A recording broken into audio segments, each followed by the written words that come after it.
Hey everyone, before we start this episode of From Leads to Leases, I just wanted to say thank you so much to Paige Hoffman for her patience and for allowing us to do a couple of takes. We had some technical difficulties, and so you might see a couple of outfit changes or maybe the background changes, but we've been able to clip together a really solid episode with some really great insights in terms of sustainability within the senior living industry. So I hope you enjoy and look forward to chatting with you again soon. Thanks. Senior living operators face a complex set of challenges. How do you stay ahead of the pack? Listen in to From Leads to Leases, a CCR Growth podcast for expert solutions that transform problems into opportunities. And maybe someday soon you'll partner with us to generate $1.5 million and up in additional revenue per community in just 12 months. Welcome back to From Leads to Leases, where we dissect the ever-evolving landscape of senior living, unraveling fresh insights and strategies right from the heart of the industry. I'm Jerry Vinci, your guide through the complex but fascinating world of connecting senior communities with the families and residents they serve. And today we dive into a topic that's reshaping the future of senior living: sustainability. We're not just talking green initiatives, but a holistic approach that enhances resident satisfaction and community operations. Joining us is Paige Hoffman, a trailblazer in sustainability within the senior living sector.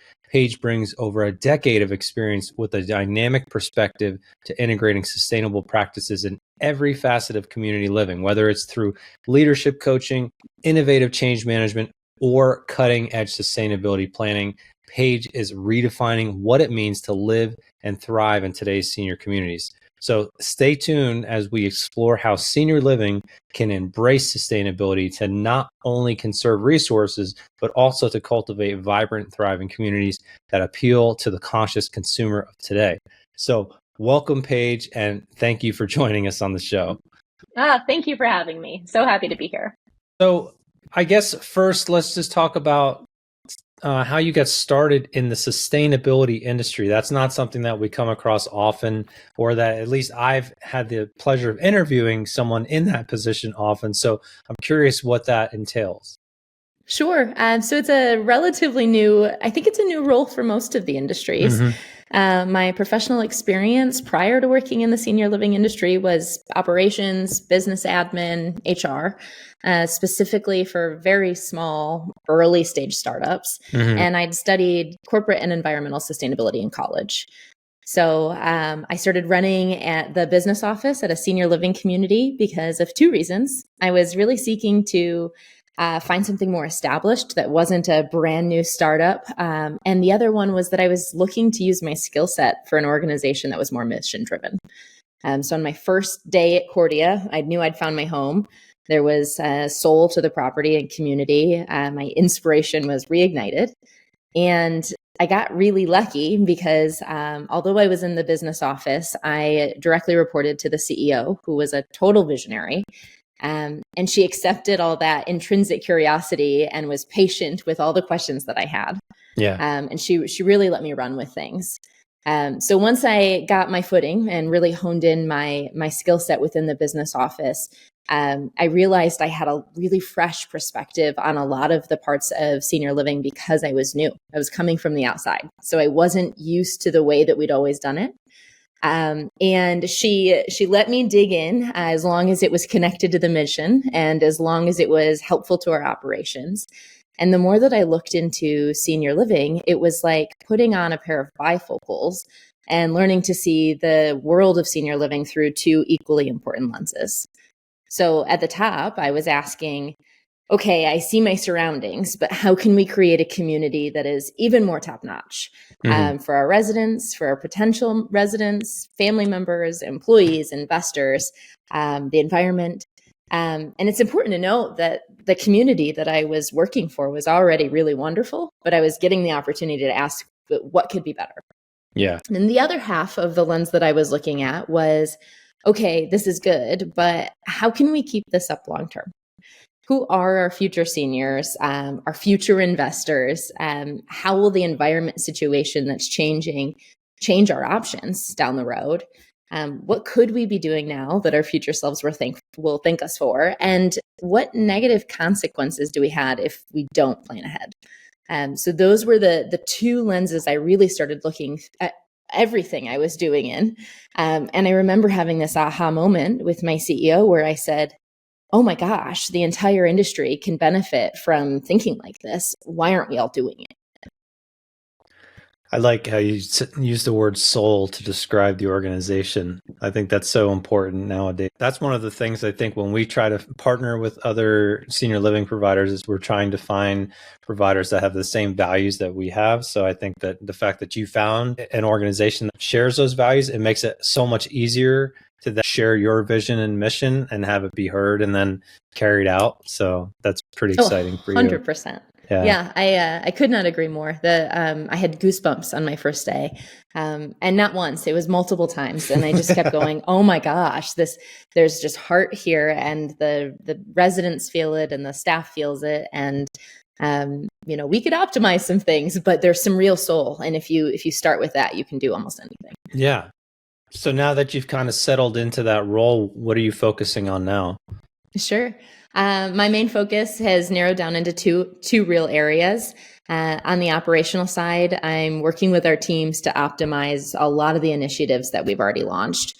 And part of what makes sustainable strategy so successful is checking in with the adopters of the programs and being willing to reset and fine tune those systems to be sure they're working as needed. Mm-hmm. We're also gearing up to overhaul our operational software, which is a really exciting change. It's also a really big project on the community level. So to me, it's important to me that everything is running super smoothly. All the initiatives that we've started in the last 2 years are running really well before we take that on. Go ahead. No, I was just going to comment on the tech side of that. That's not normally something that when you hear the word sustainability, you don't normally think of technology being the driving force behind that. But it seems like that's happening more and more as technology shifts and becomes more on the forefront. Oh, absolutely. Yeah, actually, that was the feedback I got too at first, right? Mm-hmm. What, you want to change tech? This is software. I thought you were a tree hugger. But in truth, sustainability relies on technology so much to make our initiatives approachable and to have that data to make really sound decisions. Mm-hmm. And working on an operational software means that we're enhancing our employees' capacity to do things. We're minimizing our human error. We're being able to track our spending and make sure that we can cut costs in areas that don't make sense for us to be spending on right now. I mean, there's so much information we get from a software that has interoperability. So to me, it's really about setting up the community as tech progresses to make sure that we're not left behind. Now, do you see, just an off the cuff question, but do you see that as a change due to like COVID? Has there been kind of an uptick in the amount of like software that's being used versus like the manual touch points? Because I see like in a lot of other sectors in senior living, there's been things that have changed. Like, for example, how people do tours now. There's so many more virtual tours happening than in-person tours. And like that seems like a sustainability initiative, but I don't know if that's the intention behind it or if that's just the natural like flow and evolution because people are just less inclined to just be travel somewhere, number one, and number two, be in a public place unless they have to. Yes and yes, I would say. It's the two don't have to be conflicting. So I'd say that COVID really, the best thing about COVID was that it launched us into the 21st century. Yeah. A lot of senior living communities weren't living there and we had no choice. And so one of the things about COVID is that it really forced businesses to go, all right, how can we keep up? Because we don't have a choice right now and we don't have the luxury of being lazy and doing what we've always done. So certainly that's part of it. It's probably changed the consumer too, right? It's changed me. I bought my house I did a virtual tour and I found my house online before I had ever talked to a realtor. Yeah. So I'm no different than the senior moving in. Some of that is because we're all more comfortable on these types of formats than we used to be after COVID. And some of it is that technology is so rapidly improving. And so every year things move a lot faster. And, everyone uses the words AI and it's the big buzzwords, but it's true. It's really there as a tool, and we're finally starting to see senior living starting to embrace it. I think that kind of flows right into your bio on LinkedIn. I noticed you kind of like your tagline at the end said pushing senior living forward. So I was going to ask you what that meant, and I'm curious if that ties directly into what you just said. Sure. It certainly does. So when I speak of pushing senior living forward, I'm referring to really embracing innovation and foresight to make sure that we're evolving. We need to keep meeting the needs of our residents, communities, environments at large, right? And we're at this point where the industry is starting to recognize our reliance on outdated models. And technology is coming up to meet us, and it is giving us an option to be more advanced and more efficient with what we're doing. I think the key lies in recognizing that it's a real opportunity to redefine what excellence means in senior living. We can be that driving change rather than waiting for it and reacting to the change that comes our way. So to me, I seek to push senior living forward into a brighter, more promising and long-lasting future. And possibly one that folks are excited about as they age into senior living and start shopping for those places that they call home. Yeah, and I think that that's going to be more of a selling point moving forward for a lot of, more tech-savvy seniors and even younger members of the baby boomer generation. I mean, they're very tech-savvy. I think they're definitely more inclined to be looking for a community that's going to be more innovative, and sustainability and environmental impact and things like that are going to be a factor for them when choosing. Oh, absolutely. Yeah. And we've got, we have residents who they're getting their first email address and they're learning how to use iPads, and they've not done it before, but they're excited to do it. Right. And they're in their 90s. And then we've got people who are moving in who are waiting to move in until they know that they can order their takeout meal off their phone from us. And that's really important to them, to have that autonomy. And so if we delay our technology advancements until we really have to, we're just going to be behind. So when we last spoke to you, emphasized the importance of integrating sustainability in like all facets of operations. So could you share how this philosophy has evolved over your career, from where it started maybe to where it's at now, and how it impacts the communities you work with? Sure. So sustainability has definitely been the cornerstone of my career evolution. As my career has progressed, my philosophy has evolved from personal conviction about environmental concerns to a real strategic imperative for lasting impact on the industry. So during the early stages of my career, I think I viewed it a bit more narrowly, and it was a bit short-sighted. I was limited to reducing waste and keeping startups running another year. And if I met those two goals, I was really, really proud of myself. Over the time, I decided that while true sustainability does include environmental concerns, it's alongside all the other important decisions in senior living, where truly every decision impacts the quality of life. So a holistic approach allows sustainable decision making instead of just sustainability as a philosophy. And that creates a cycle effect where everyone in the organization is asking, okay, how can we do better? So for example, an organization may be focused on decreasing waste and waste adjacent spending, but we're also partnering with programming to include residents in the cause. We're driving satisfaction in employees who are excited about the project and want to work where they believe that the mission is meaningful. It is a green initiative, but it's also touching on member wellness, community longevity, business operations, employee satisfactions. So truly and ingrained in all of the aspects of the business. Okay, that makes sense. So one of the things that keeps coming up for me is around the lack of housing that's going to be available within the senior living industry in the next 6 years. So I'm curious about sustainability's role in that. Is that something that's come across your perspective at all? I mean, has that been a conversation you've had with other leaders in the industry? And then how are they looking to integrate sustainability into that model? Because the recent report came out that said in current construction or construction that's supposed to start within like the next year. There's somewhere around like 44,000 units that are supposed to be built between now and 2026.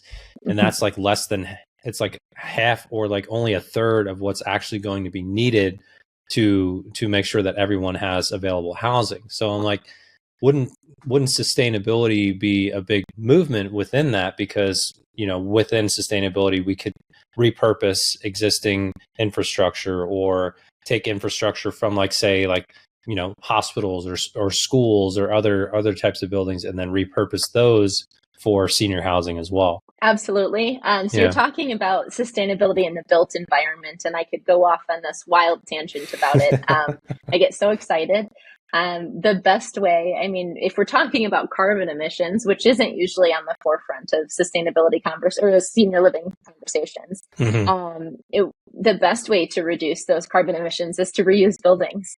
At the same time, one of the best ways to address housing crisis is to reuse existing buildings.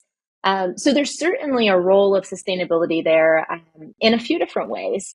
In one way, if you're building a new building or if you're reusing a new building, there are all sorts of choices to be made during the construction process, which can set you up to be more sustainable. So there are building certifications, LEED, WELL, a handful of others that set up the building specifically to reduce energy usage, to reduce carbon emissions, to make them more walkable and friendly in the areas to get to, really build the building into the town, which has been shown to be better for senior living communities anyway. Yeah.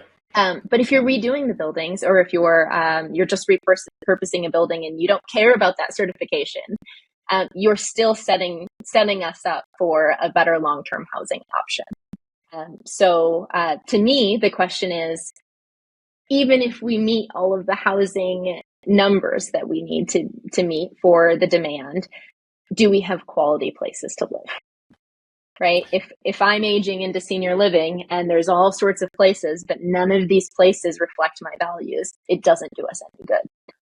Yeah, and that was one of the things that I had recently talked about, was the fact that like, even if money was no concern to someone, if they had the finances, like if they were only used to staying at like a Ritz-Carlton, but their only option was a Motel 6 because there was just no other place to stay. I mean, like, what an impact that would have on somebody's quality of life if that was the lifestyle that they had become accustomed to. And I think for today's seniors, the baby boomer generation, like, they're very particular about what they want, and most of them, they're the wealthiest generation in the past few generations. So they have the money to spend to acquire the type of living that they want, but is it going to be available? And that's the biggest question. I don't think it's about building massive communities anymore. I think it's about making smaller campuses with, smaller housing options that are more lifestyle centric, right? So like, I think the sustainability piece comes into play with all of that. Absolutely. And while there's nothing wrong with the giant businesses that have multiple senior living communities, there is a way to preserve all the smaller ones. Mm-hmm. And you've got all different types of people moving in. So not everybody wants a big one. Not everyone wants a small one. So how do we lift the entire industry, all ranges, to both make sure that we don't start closing down senior living, operators? If we're losing them and we're not gaining new ones fast enough, we're really short-sighted then. Yeah. So I think it takes a bit of a both, bit of a both sides. So, but importantly, this is why we're having the conversation now and not 40 years from now, because it takes time to build up those models. It takes time to build up the processes and the teams and the buildings to be ready. What are some of the key strategies you've implemented to foster a culture that embraces sustainability? So if I've partnered with you to bring sustainable strategy into your organization, the first thing to understand is that sustainable strategy is a commitment to the process. And those three foundational processes that I always rely on to foster a culture of sustainability are the 3 Ps, and they are product, progressive rollouts, and pellucidity. So a product mindset comes from the tech industry. But creating a culture of sustainability in a community that is deeply in the weeds of operations can be super tough, because it requires thinking big and long term. And a lot of operators don't feel they have the luxury to look up from their tasks. So I stole the product approach, and I use it with me to bring sustainable initiatives for two reasons. The first is that it gives me a framework. It was created for big technical problems to keep those things moving forward and to move forward in a way that brings value to the customer and value to the business, right? So if I'm learning new processes with the new teams, I can get in deep in the weeds with them, but I'm continually pulling back to that framework. I'm asking, how does the customer, i.e. the current and future senior, feel about this? Do they even want this? And what value does this bring to the business long term? So that helps me. The other reason that I use a product mindset and that I always carry that with me is that it creates a culture of experimentation, which builds so much trust with the team as we head into uncharted territories together. So one of my favorite things is leading innovative programs and fostering that culture of, all right, we're going to try it this way. And we're making the best decision that we can with the information that we have. But when it no longer works or when we have a better option, we're going to pivot. And it's not a failure and it's not wrong. It's just being open to change. And that's how we stay ahead of the curve. And when you bring that psychological safety to your stakeholders, all of a sudden, you've got this empowered team who really, truly believes in the process. And emotionally safe stakeholders bring their best selves to the table. So product mindset, number one, over and over and over again, you'll hear me preaching that one. Number two is progressive rollouts, because change is hard. And I found that building momentum through small successes is the most effective way to gaining buy-in, right? So using progressive rollouts, I rely on it to cultivate momentum and instill confidence and value in those initiatives that I'm bringing forward. Because you've got to remember, I believe in the initiatives and I'm creating them, and that's exciting to me, but I'm asking teams to change everything, right? And that's really overwhelming. So to do this, we start really small scale, easily completed initiatives, something that is really easy to check off. And starting small creates room for testing and refinement when all the risks are really minimal. We're in the sprinkle phase. And as we expand to a larger scope, the splash phase, we would call that, we engage more stakeholders. We begin to uncover gaps in our strategy and address those as needed.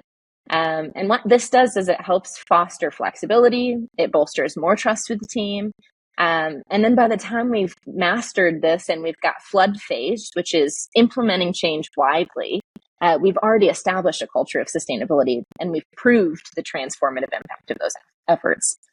So sprinkle, splash, flood, progressive rollout. Number two, every time. Number three, that is probably nearest and dearest to my heart, pellicity. It's the quality of being really clear and transparent. And I wholeheartedly believe that resistance comes from the fear of unknown. So when we don't understand the decision that's being made, we feel nervous and we reject the idea, even if it's something we would normally be excited about. Yeah. And my commitment to pellicity means that I commit to being active about my communication and education with stakeholders. I understand that as a sustainability leader, it's my responsibility to train those stakeholders on the importance of these initiatives, keep them informed when there's momentum happening in the background they would have missed. But it's also my responsibility to share those wins and exciting opportunities that would happen behind the scenes without them noticing. Because boosting excitement is really powerful. And since sustainability is such a long-ranging goal, the culture really requires that we have someone continuing to bring it back into the light for championing. That's me. I think that's really important too. I mean, it goes back to kind of building confidence. You know, you want someone to feel, back to P number two, that would be their ability to really just see it in action, but see it, you know, grow over time. And if you tried to flood them immediately, I think, you know, the results wouldn't be far as successful as they are if you just do this in small increments. So I love that approach. And then even what you were saying about like pivoting, I think that's important too, because it's pivoting is, everybody seems to not want to quit. They just want to stick with something, even when it's clear that that's not going to continue to work, just because they've already sunk it. And so let's just move on and focus on what we need to spend to get the results we want. It's kind of the same thing here. So I really appreciate that approach. I think it's great. Yeah, thanks. And I think people they're dug in and they don't want to change, but it's not because they're really stubborn. Sometimes, right? But it's not because they're bad. It's because we haven't created a culture in senior living or anywhere else really, in which people feel like, oh yeah, I'm going to try this thing and it's okay if it doesn't work. I mean, we make sound decisions. We're not just throwing pickles at the window to see what sticks. But we're making that safety such an integral part of our team. And so they do have some faith in you, because if I'm urging you, Jerry, to change everything about your flow and process, and it's very uncomfortable for you, and you don't feel confident that if it fails, I won't have your back, I've failed you. And so that product mindset really, I learned that approach through the product education that I have, and I can't let it go because it's so powerful and effective. It could just be an awareness piece too for them. Maybe they're just not aware that these things exist. They've never even thought about sustainability. So they just have to wrap their brain and absorb all of that. And then it gets them thinking and looking around and seeing things differently than they did before. So absolutely. That's why advertising gives you, the same message so many times. It takes us a while before it's in our brain and we're willing to accept it. Yeah, especially in this industry. There's a crazy stat. To get a prospect from a lead to a move-in is anywhere from 23 to 27 touch points. So holy smokes. Yeah, that's a lot. Wow. That's a lot. That's a lot. That's more than I knew. That's a lot of touch points. So if you think about that in any other aspect of working with a team of people and really getting buy-in from them, it's going to take multiple touch points and you leading them along the way for sure before they really start to believe that that type of change is permanent and possible, Yeah, absolutely. So transitioning to sustainable practices obviously comes with challenges. What are some of the biggest hurdles you faced or communities you've worked with faced, and how did you overcome them? Sure. One of the biggest challenges to me, Jerry, is just the transition and getting started, right? And it's not a specific operational community-based, I have this very big need. It's I'm asking leaders to make decisions for their business that they don't necessarily need to make yet. Many communities can currently get away with a lot of their current practices, and they've been coasting on that for a while. And although it's going to bite them, right, and they'll be glad that they'll be glad that they moved forward and did all the work, I'm still asking them to see the investment for the future, plan for the future, but I'll make all of the upfront costs and all of the difficult decisions right now for their future selves. That's a really tough sell. So to me, I overcome these hurdles by being super clear about the value increase, right? So everything that I look at, even if it's the green initiatives or program enhancements or employee retention, those are all beautiful things, but I need to be able to give hard data back to our investors and our owners and our decision makers about why this benefits them. So part of that is creating a framework that I can actually put numbers in and hand back to somebody who I'm working with and say, okay, here's your value proposition, right? It's good for two reasons. And I try not to use these two terms, right? But your hard skills or hard benefits and your soft benefits, and they complement each other. So that's the way that I get over that, is by really explaining the value. But some of the solutions, to your second question, some of the solutions that have impressed me the most they've been less about specific needs and requirements, and they've been more about seeing how people adopt that change once they feel comfortable, right? It's the team that felt really, really anti getting a new POS system. And they wanted nothing to do with it, and they were really frustrated. And I'm very impressed when I see it out the other side and I get to see them go, okay, this is awesome, and it's so fast and it's so easy, and our lives are so much easier. Why did we wait so long to do this? That's always what people say. Yeah. Yes, and to see them happy, and to see our residents excited because they know it's new and trendy, and to see our CEO really excited because it's so easy, and she's never used a POS system, but she can go on there and take an order and be really helpful to the community when needed and get her hands dirty.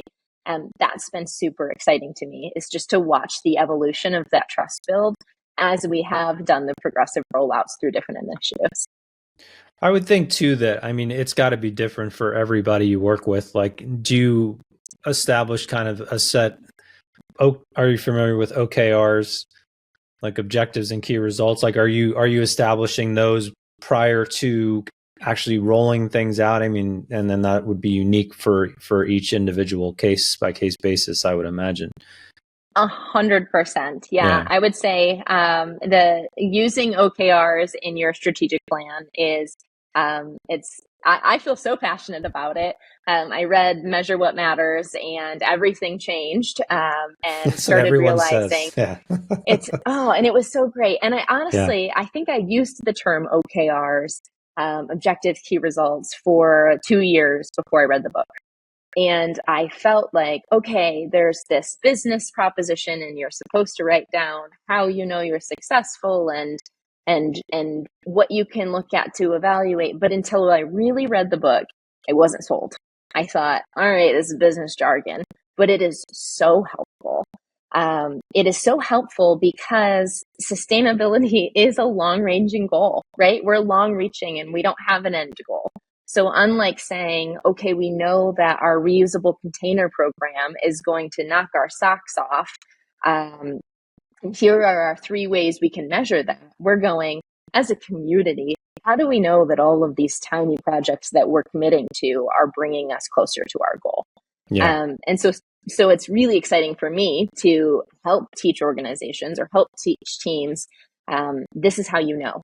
Because on your worst day, you're going to feel like all the change that you've made for the last 3 months are not worth your time, right? It's going to feel like you've gotten no progress done. And for me, as the person championing it, I'm the exact same way. Sometimes I think, finally, what have I even accomplished? I've been working on this project for 18 months and we haven't rolled it out. Holy smokes. But being able to go back to those OKRs and go, okay, this is part of the plan. And here's how I know that it's working. And because it's working, I can introduce some of my more exciting initiatives that impress me for different reasons, but impress me because they're fun and they create a return on our investment and they get our residents really excited and give them a bunch of autonomy. Measurability has been a cornerstone of our business since day one. I mean, before I even started this business, the first real position I had out of college, my coworker looked over at me. We were building bank training software for this little tech company, and he leans over and he says, "What gets measured gets managed." And I never, it didn't seem that profound, and it wasn't like he's the first person who ever said that, but for whatever reason, that stuck with me, and that became one of the founding principles of our organization. And even today, like, everything we do is measurable, and that's something that we stress because of everything that you just said. I mean, establishing OKRs and then being able to measure every step of the way why something's working or why it isn't, or even when someone doesn't think it's working, we can go back and we can look at the data and say, it actually is working, and here's the results. And maybe that 10 or 15% difference doesn't feel like much to you, but over a period of time, that's going to make a mountain of difference. So like, there's so many things that can happen because of measurability. So I'm just excited to hear that that's kind of the foundation of your approach too. 100%. And you actually, not to go down a book recommendation tangent, right? I could do that for days, but something you just said to me is if you can be just 15% better, right? And when I was in college, I read Atomic Habits. By James Clear, right? And he took the idea from someone else, right? This has happened for years, but the main driving factor of that book is 1%. If you can just be 1% better every day. And in sustainability, and quite frankly, in senior living, sometimes 1% is as good as it gets, right? Sometimes we have a really tough day and we're tried hard. And our team has tried hard. And it feels like, oh my gosh, I'm not doing anything right. And I'm so disconnected from the mission. But if we can find ways to be measurably 1% better in every operations, whether that's we were 1% better today in resident wellness, and tomorrow we might be 1% better in business operations. And in 3 weeks, we might begin to think about some of those green initiatives. By the end of the year, wow, we're a completely different community, and all of the change that we, all the places you will go, right? It's amazing what we can do and how many lives that we can impact. 1% sounds so attainable, so if you, like you said, if you can create these tiny, small, incremental changes for people and they get comfortable with that over time, they look back, they're like, oh, I didn't even realize how far we've come, in such a short amount of time. So no, that's great. So just keeping with sustainability and technology, I guess, we've talked a little bit about how you see technology enhancing it in senior living communities. Are there specific technologies that maybe are on the horizon or innovations that might be transforming sustainability, like in the current moment or maybe in the near future? Sure. Yeah. So, oh man, we use it in all the ways. I would say that the overarching theme is data, right? Yeah. For the first time, I'm hearing people in the senior living industry talk about data to drive their decisions, and it makes me thrilled. And it doesn't seem like something that you would get super excited about, but to me, that sounds like an industry that's going, okay, we need to be making decisions based on real facts. And we need to be backing these up and setting ourselves up for success rather than, well, we've just done it that way, so I'm sure it's the right way to do it, right? So that's the first one. Overall, that's not a new tech trend, right? Data management's been around far longer than I have, and I'm not the data management gal. This industry, though, it's definitely not the norm. No, and it's exciting. We're seeing senior living software out there that's really focusing on specific reporting and data and just getting a better understanding of the communities we're working with. But there are other specific technologies that I use for sustainability. Energy benchmarking is huge. It's an online tracking tool that helps us understand our costs, the efficiency of our buildings, any opportunities for improvement. And with those understandings, we can make goals for reducing all of those things, right? Improving our buildings, reducing our costs, reducing our energy usage. And what you'll find is there are so many opportunities for low-hanging fruit if you start tracking. So that's a big one that I've relied on. I mentioned briefly the Extra Gaming. To me, that's a huge sustainability initiative where we're bringing resident health forward. We're teaching them more technology skills. One that I was not excited about at first, but I was really excited about by the time we launched it, is we've got dining robots in one of our communities. They're actually very assisting, right? They don't go off. They genuinely lend a hand. They help with the heavy load. They're specifically helpful for holidays and days where we're a little bit short-staffed. But they're also helpful where we're reducing our repetitive injury comp claims because our servers aren't doing those same movements with these heavy bins that they would be. And so we're getting creative, right? It's to us, that's both a budget sustainability initiative. It's an employee retention sustainability initiative. It's a being on the forefront and innovation technology sustainability initiative. So there's certainly a well-rounded way of using technology, and I'm all about it. Where did the dining robots concept come from? I mean, was there another industry that was using that more and then senior living kind of adopted it, or curious about that? Yeah. So a lot of the robots that I've seen now that I've implemented them at a community, I noticed them first in the airports. It was in the airport lounges and at conferences. So that was the location that I saw them both, that really working at a lot of different locations. And I started to look at them. I was actually trading text message videos with my CEO as we would go through the Chicago airport. This is so cool. One. There's one in live action, cool. And she would say, "Oh, great!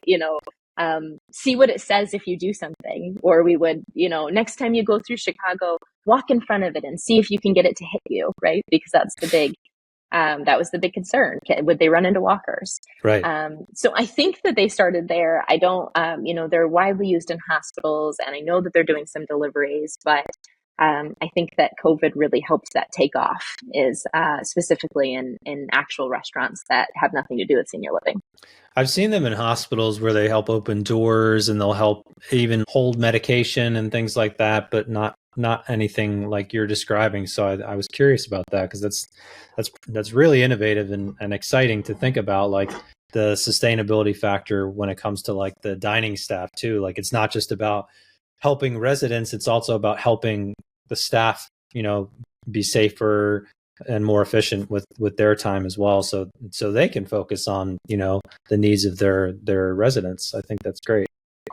Absolutely. I think our two biggest concerns that we heard from the community when we announced it were, is it going to run me over? Which they don't. They've got fantastic LiDAR sensors.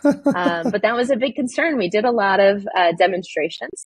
And the other one was, well, we love our customer service and we love our servers, and we don't want to lose that.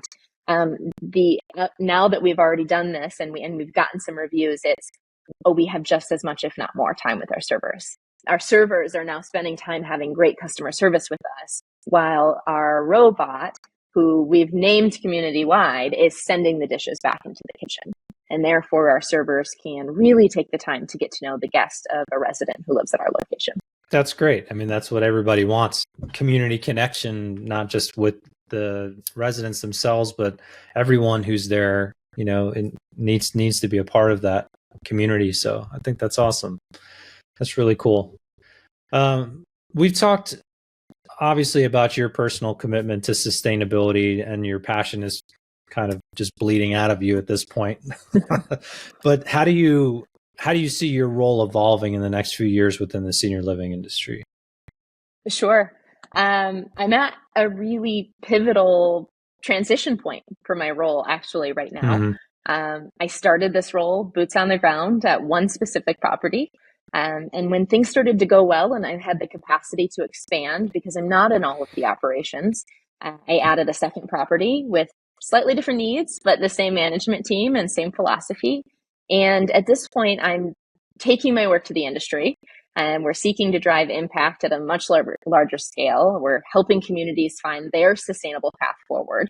And so the biggest thing for me is it's this opportunity to impact just the industry at whole, instead of keeping all of our secrets within our communities. So more of a strategic consulting role than just internal. Am I getting that right? Yep, absolutely. Yeah. Yep. So currently expanding my consulting capacity, really to bring services to different providers within the year. And I'm ready to begin those conversations with any providers who are interested or curious about what they could be doing to enhance those sustainability efforts. Or if they want to call it something different, right? Maybe they're curious about how they can bring new innovation in, but they're not sure what that looks like. The model is really comprehensive, and it's tailored to each community, which makes for a very long conversation, but I'm eager to share our wins with the industry. So really looking forward to meeting other leaders who are excited about where we're headed and what we can do together. That sounds great. And then if you were to work with other leaders in the industry, I mean, what foundational steps would you recommend that they take to get started with sustainability, whether it's with you or just in general? Yeah. The first thing I would say is I see you, senior living industry. It's a tough role. Keep it up. It can be an uphill climb to get going. Building that culture, gaining that buy-in, working through the optimization processes, all the things we've been talking about, right? But it's so worth it. And it's so rewarding to step back and see that your organization is doing everything it can to be as best prepared for what's to come. So start small, let those programs go and grow in a really sustainable way. No pun intended there. But you want to build that culture, right? And you want people to believe in you. Short of saying, hey, I have a framework and I'm happy to share it with you, which I do and I am, I'm also up for the conversation. So if someone else is just wanting to talk or wanting to know where to get started or what to even begin thinking about it, reach out. It's quite literally a passion project. So we could geek out on initiatives that would be good for your community all day long. That sounds great. So Paige, I just want to make sure that everyone who's listening or is listening in the future can continue the dialogue with you. So what's the best way for people to connect with you online? Sure. I would say the best way to connect with me is on LinkedIn. I'm quite active on LinkedIn. I'm committed to continuing both the sustainability and senior living conversation online. I'll be making the rounds at some conferences, but just reach out and connect if you're curious or want to talk. And certainly the number one service I can offer right now is helping people to build a framework in their communities. It can be tailored to all sorts of different things, right? Sometimes it's leadership coaching is what gets us to the next step.